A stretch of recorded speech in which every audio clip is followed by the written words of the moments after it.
사조 동아원 2026년 1분기 실적을 스루풋 회계로 분석하고 매출을 예측해 보도록 하겠습니다. 또한 손익분기점도 예측을 한 것을 소개하겠습니다.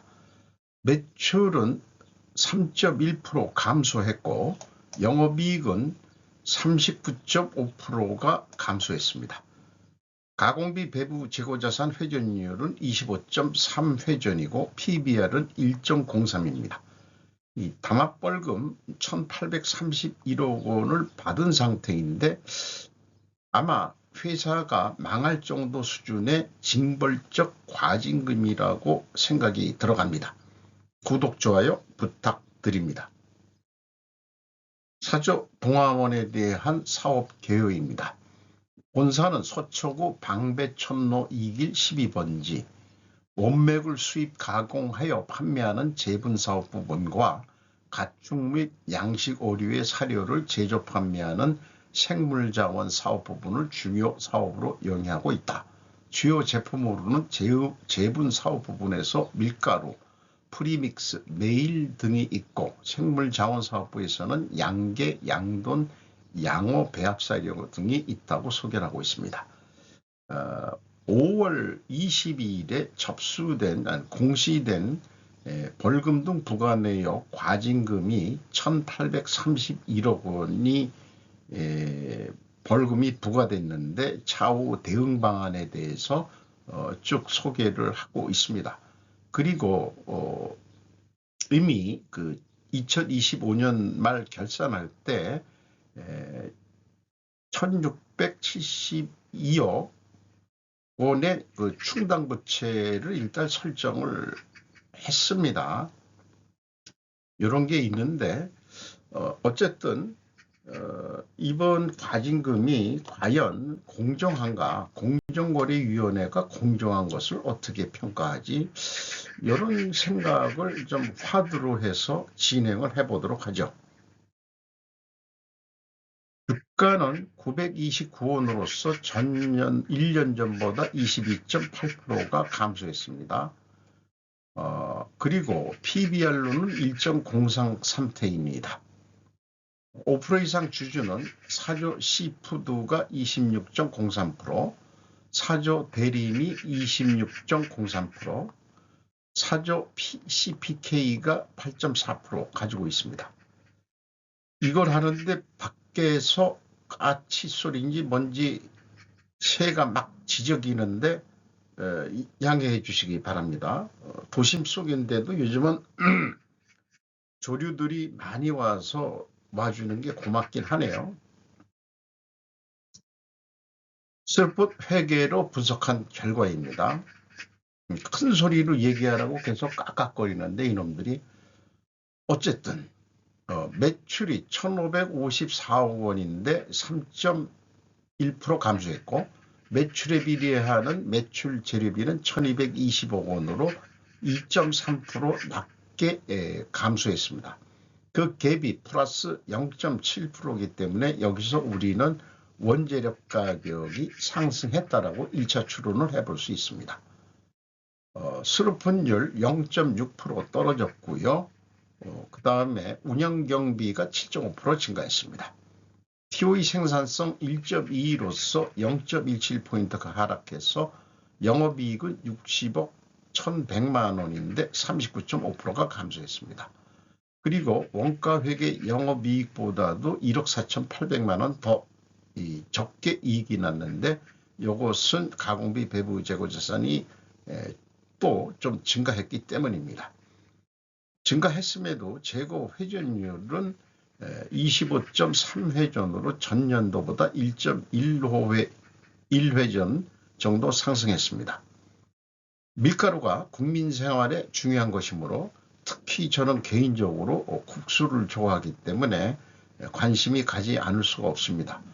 원재료 가격이 상승한 것으로 추정되나 영업이익 하락은 상대적으로 판매 가격을 원재료 가격 연동형으로 올리지 못했다는 의미일 것입니다. 더욱이 재고 회전율이 상승하면 영업이익 증가를 기대하고 있는데 오히려 감소했으면 역시 충분히 가격을 인상시키지 못했음을 의미할 것이라고 일단 해석을 해봅니다. 그래서 질문을 던지게 됩니다. 사조 동아원의 생존 전략이 절실한 지금 입장이다, 이렇게 봐집니다. 원가회계 손익으로서 영업이익은 39.7% 감소로 나타납니다. 원가회계 패러다임으로는 영업이익 감소 원인을 매출원가가 상대적으로 상승했기 때문이라고 인식할 수 있죠. 매출원가가 적게 내려갔으니까 1.6% 매출원가가 올라간 겁니다. 판매관리비의 그 8.2% 증가도 2차 영향으로 이렇게 인식을 할 수 있겠죠. 재고자산 내역입니다. 상품, 제품, 제공품 합쳐서 가공비 배부 재고자산 217억 7천만 원, 연초보다 13억 1200만 원 증가했습니다. 전년도 1분기에는 26억 3700만 원이 증가했었고요. 그런데 재고 관리라는 것은 매출이 3% 내려갔는데 거꾸로 6% 올렸다는 것은 효과적인 재고 관리를 하지 못하고 있다. 전년도에는 또 13%나 크게 증가를 했었어요, 분기에. 이용의 성격적 분류 분석 내용입니다. A 재고자산 변동 마이너스 13억 1200만 원이면 재고가 증가했다는 뜻이고요. 원재료의 사용, 상품의 매입, 아주 여기 1번 고표준적으로 하고 있습니다. ABC를 더한 MC 매출원가 재료비는 1218억 원으로서 2.2% 감소했습니다. 운영경비는 7.5% 증가했습니다. 운영경비 274억 원에서 판매관리비 118억 원을 뺀 156억 원이 공장 가공비가 되겠습니다. 가공비율 11.3%, 재료 비율이 88.7%, 1% 내려간 것으로 되어 있습니다. 여기서는 원재료 가격이 하락했다고 2차 추론을 해볼 수 있겠습니다. 그런데 1차 추론과는 모순이다. 그 모순인 경우는 뭘로 해소할 거냐? 저는 수량에 의한 재고 회전율을 확인해 봐야 된다라고 지금 주장하죠. 1단계 재고 자산의 증감은 일치합니다. 그러니까 아주 표준적인 재고 자산 변동 범위 기준을 가져가고 있고 또한 수치도 정확하다. 이렇게 말씀드릴 수 있네요. 1단계가 일치하면 2단계도 일치하게 되어 있습니다. 이 PQ 총 제조 비용도 아쉽게도 현금 흐름표 주석에 영업활동에 의한 자산부채의 변동 내역이 없습니다. 그래서 이 현금 흐름 기준으로는 검증을 할 수가 없었습니다. 이런 게 좀 아쉽네요. 이런 게 분기라고 해가지고 왜 또 생략을 했는지. 원가 회계하고의 영업이익 차이는 재고 증가액에서 가공 비율을 곱하면 검증이 됩니다. 주요 운영경비입니다. 인건비가 80억 8천만 원, 5.4% 증가했습니다. 직원 수는 380명으로 4명이 증가했는데 평균 임금은 8,510만 원으로 예상이 됩니다. 연간 4.3% 정도 올라갈 거로. 노동 생산성 떨어졌는데도 불구하고 노동 분배율은 올라간 폭이죠. 자, 이런 데서는 직원들은 조용히 침묵하고서 살아야 되는 것이 맞을 겁니다. 지급 수수료 32.8%나 크게 증가했습니다. 운반비 7.3% 증가했고 에너지비는 좀 떨어뜨렸네요.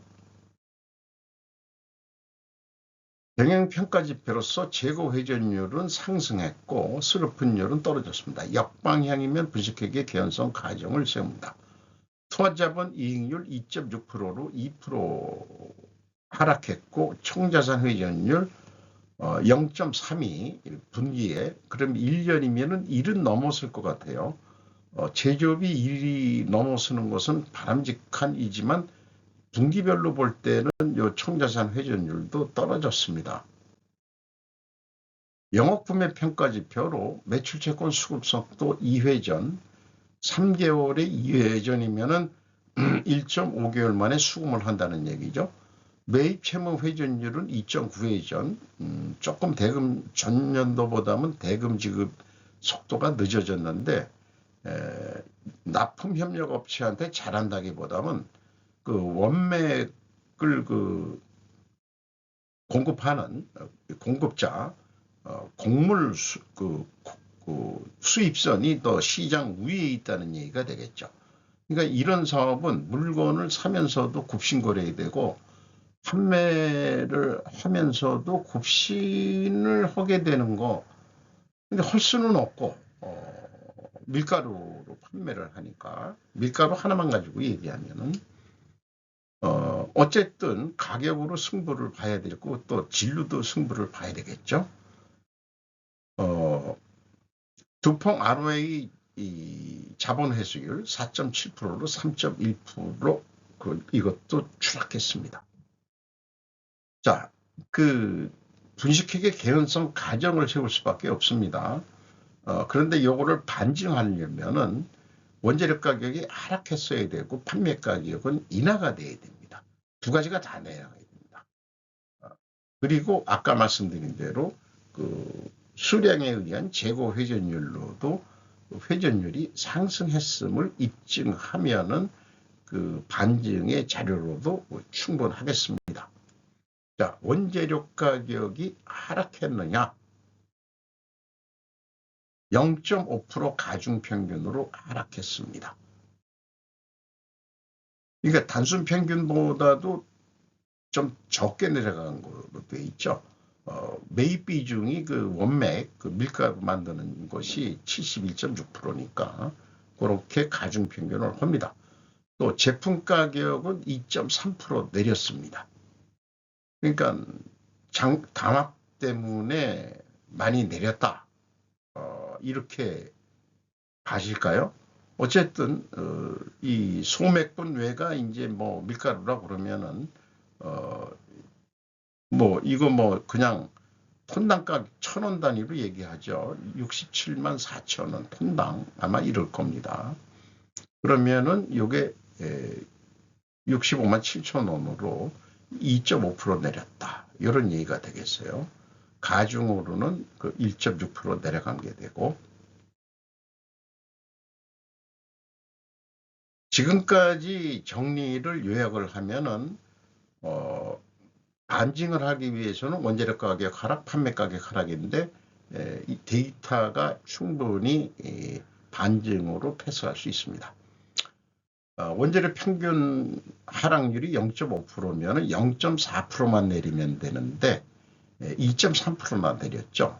그러니까 여기 그 손익계산서에 원재료 가격이 상승했다라고 추론이 나오는 것은 원재료 가격이 상대적으로 상승했다라고 인식이 가능한 거죠. 어쨌든 이 회사는 회계 투명성은 재고자산 매출원가 회계 투명성은 있는 회사다라고 저는 객관적으로 인정합니다. 현금 흐름 재무지표입니다. 1번 EAT 세후현금 순이익 66억 8,800만 원 벌었습니다. 전년도보다 거의 반토막이 났죠. 그 다음에 EMS 영업활동 현금 흐름 80억 6,700만 원의 현금 유입이 있었습니다. 최종 108억 3,600만 원의 현금 유입이 있었습니다. 채권자 자유현금 흐름 10억 1,000만 원을 갚았습니다. 그래서 이자부채 레버리지율이 0.1% 내려갔어요. 요거 갚아가지고 경영권 방어선이 50%인데 여기에 육박하는 레버리지율입니다. 레드존에 들어와 있고 지금 빨간불이 반짝반짝거리고 있습니다. 이익배당은 꿈을 꿀 수도 없는 상태이고 결성금률은 조금 줄어들었어요. 여기 보면은 그렇습니다. 뭐 캐펙스 자본적 투자를 할 수도 없는 상이고요. 꼭 감가상각비에서 좀 줄어든 금액이 되겠습니다. 1분기 실적을 토대로 연간 매출액을 예측하면서 손익분기점도 한번 아주 신선하게 좀 개발을 해 봤습니다. 전체 예측에 대한 어떤 새로움이라 그럴까요? 연간 매출액은 저는 어떤 묘수가 있지는 않습니다. 1분기 실적을 단지 1 더하기 300%로 해가지고 스로픈율로 나누면은 연간 매출액이 나옵니다. 6,217억 원. 요거를 아까 밀가루 1톤당 가격하고 유사하니까 톤당 가격으로 비유를 하죠. 그 다음에 요건 운영경비 기준이고요. 매출 재료비 기준도 300% 해가지고 요건 재료비율로 나누면은 똑같은 금액으로 62만 1,762원 판매 가격을 예측해 낼 수 있습니다. 그러면 실행 계획을 어떻게 세우면 좋겠느냐? 하기 전에 2025년도 실적을 그대로 300% 했을 때 실제 결과하고 비교를 해보면은 4.9% 갭이 있습니다. 5% 거의 5% 갭이면은 좀 큰기는 한 거죠. 그래서 사후로 예측한다면은 요거를 조금 더 300%를 증가시키면은 요 갭은 줄일 수 있겠지만은 일단 이거를 제가 사전에 했다고 보는 거죠. 사후에 했지만은 그러면 내 예측이 갭이 4.9%가 크게 낮구나 이렇게 인식을 할 수 있는 거죠. 그래서 2025년 1분기 토대로 2025년 연말 매출액 예측액보다 실제 매출액 차이는 4.9%이다. 이것은 나머지 3분기 중 가격 인상이 있었다는 의미일 수 있고 벌금이 업계의 단합에 있었음을 간접적으로 입증한 것일 수도 있겠습니다. 계절적 수요 변화는 그리 크지 않을 것으로 봅니다. 추구나 배우나 저는 밀가루를 1년 사시사철 국수를 먹으니까요. 라면도 잘 먹습니다. 뇌 활동을 하려면 탄수화물이 필요하다고 그래가지고 쌀도 있지만은 나이가 먹다 보면 잘 넘어가는 거를 좀 먹고 싶거든요. 네, 그렇습니다. 사적인 얘기도 하네요. 그럼 손익분기점을 얘기를 해보면은 올해 거를 기준해서는 9.8월이 돼야 손익분기점이 나옵니다. 그런데 전년도 거 실적을 기준해서 보면은 8.6월, 그러니까 8월 달에 손익분기점이 왔어요. 거의 지금 올해는 1개월이 늦어집니다. 이익이 나기 시작하는 시점이. 그러니까 가격을 그렇게 내렸으니까 판매를 많이 해도 손익분기점 시기는 늦어진다. 이렇게 봐집니다. 그래서 2025년도 BP 시기가 2026년 예상 시기보다 빠르다는 것은 그만큼 마진율이 높았다는 의미다. 단지 높았어도 0.1%만 높았을 뿐이죠. 22.1%였는데 21.5%로 그러니까 올해 내려간 거니까 작년에 0.6% 마진율을 조금 더 봤었다. 이런 얘기가 되겠죠.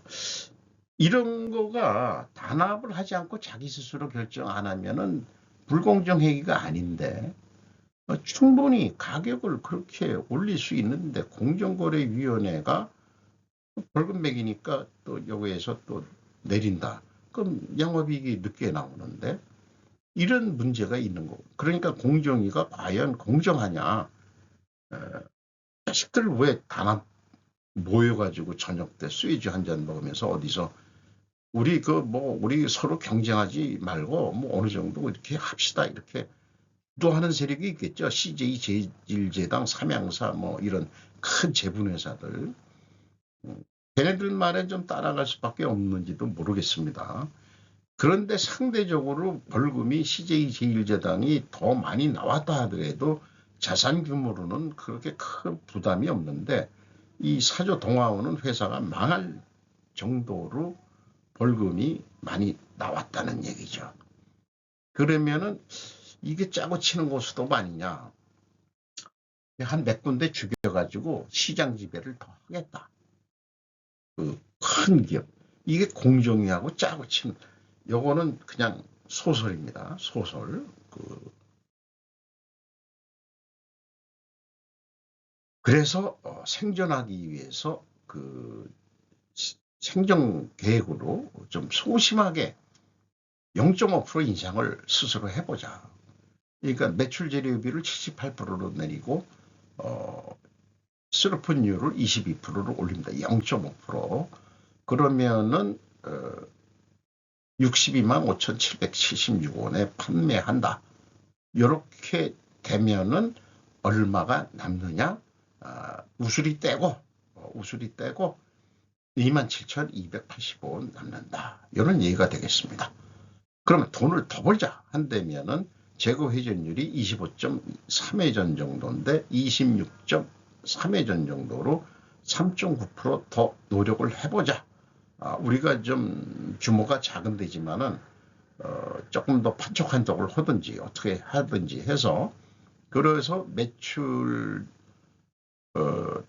단가가 64만 5,998원으로 인상 효과가 납니다. 매출 증가가. 그리고 운영 경비가 조금 더 판촉 활동을 했으니까 늘어나겠죠. 그래도 28,000원 크게 늘어나진 않습니다만 이렇게 좀 생존 계획을 세우게 되겠습니다. 그러니까 재고 회전율을 막 그냥 더 올려봐라. 한 30회전. 어떻게 되느냐. 재고 회전율 여기 있습니다. 상승 방법. 그러면은 스루프는 예측하기가 참 좋아요. 그런데 원가 회계는 재고가 감소했을 때하고 증가했을 때 각각 생각해 봐야 되고 또 재고가 감소했을 때는 매출 원가가 총 제조 비용보다 올라가면서 좀 비싸게 팔아야 목표이익이 나오고 재고가 증가할 때는 조금 싸게 팔아도 요 62만 5천 원이 스루프의 결정 금액하고 거의 재고 증가했을 때의 기준이 요 정도 되죠. 그러면은 또 영업하는 입장에서는 재고 증가 감소 그거 생각할 수준이 안 되니까 그 담합행위에 가가지고 얼마에 할 거냐 밀가루 톤당 회사마다 다 틀리지만은 뭐 비율로 얘기하겠습니다만 그래서 공정위한테 백데이터 내놔 공정위가 백데이터 내놔라 그렇게 되면은 재료비 49만 5천 원 좀 부풀려서 낼 수도 있습니다. 가공비 6만 3천 원 그래서 총 제조 비용이 55만 8천 원 들어가는데 판매 관리비 4만 8천 원 들어갑니다. 톤당. 그래서 60만 6천 원이 원가인데 여기에 2만 5천 원 마진을 우리는 먹어야 됩니다. 그래서 63만 1천 원입니다. 제가 공정에 있다 그러면 그러지 마시고 그냥 좀 더 깎으세요. 좀 이대로 판매하면 안 됩니다. 당신네들 후가시한 거 알고 있어요. 62만 5천 원. 여기 실제 데이터가 62만 7천 원인데 62만 5천 원으로 수렵국 관점에서는 이렇게 팔아도 남습니다. 자, 그러면은 계획보다는 좀 적게 나오니까 스루프 매출 증가율만큼 좀 3.4%더 노력을 한다. 그러면은 23,727원 이익이 남는다. 한 2,000원 더 영업이익이 올라간다. 그래서 스루프 관점에서 62만 5천원 판매했을 때는 스루프는 27,285원 남는데 재고 감소할 때는 21,540원불이 원가회계는 이익이 안 나고 재고 증가 시에는 23,717원으로 이것도 재고 감소보다는 이익이 증가합니다만은 스루풋보다는 이익이 안 납니다. 그러니까 스루풋 관점으로 결산을 해야 돼요. 그러니까 원가회계를 없애야 됩니다. 그러면은 담합도 안 하고 가격을 요거 깎임을 당했어도 충분히 이익은 확보하고 있다는 얘기거든요. 그놈의 원가회계 때문에 원가회계가 단합을 하게 만들고 뭐 이런 일이 파생되는 그런 핵심 원인 아니냐. 그래서 똑같은 판매 금액으로 올렸다고 할 때도 이거 스루풋은 이익이 더 나는데 요거는 뭐 오른 게 10원뿐이 안 오르죠. 여기 이거 23,717원인데 재고 감소할 때 재고 감소 요거는 생산을 더 안 하고 판매만 더 해가지고 그렇게 됐을 때 스루풋보다도 4,777원이 영업이익이 적게 난다 이거예요. 어느 길로 가야 될 거냐? 스루풋으로 가야 된다. 제 얘기는. 그런데 요즘 우리 경기가 안 좋아서 더 매출을 못하고 62만 5천 원의 매출이 끝날 것 같다. 경제가 안 좋으니까. 그러니까 그러면은 그때는 어떻게 할 거냐? 생산을 5% 줄이면은 영업이익이 49,304원으로 뜁니다. 그리고 생산을 증가할 때는 적자가 납니다. 믿으시기 바랍니다. 그러니까 생산 많이 하고 노동 생산성 그런 얘기 지금 제발 좀 그만해라. 그 회사가 먼저 살아야 되니까 그러니까 매출이 더 안 오른다면은 생산을 줄이면은 그 잔업수당 이런 거 없이 생산을 좀 줄여야 됩니다.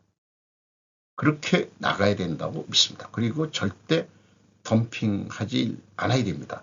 손익분기점 오기 전까지는 덤핑해서는 안 됩니다. 손익분기점을 넘으면은 재료비만 나와도 팔아라. 그것이 제가 주장하는 겁니다.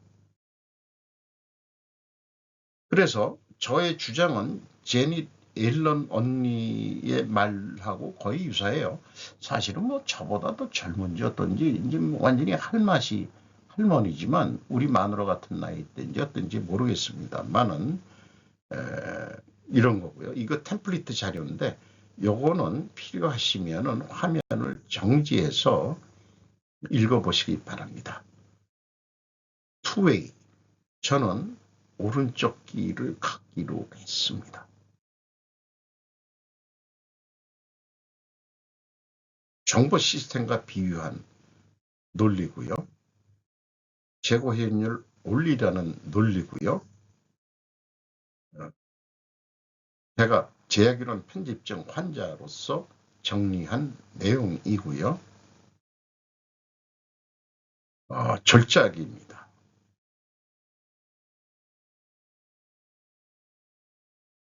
제조원가 회계를 쓰레기통에 버리고 새 용어를 찾자. 로스차일드 여사가 이것만 해주면은 게임이 끝나는데 오늘도 좋은 하루 되시기 바랍니다. 굿바이.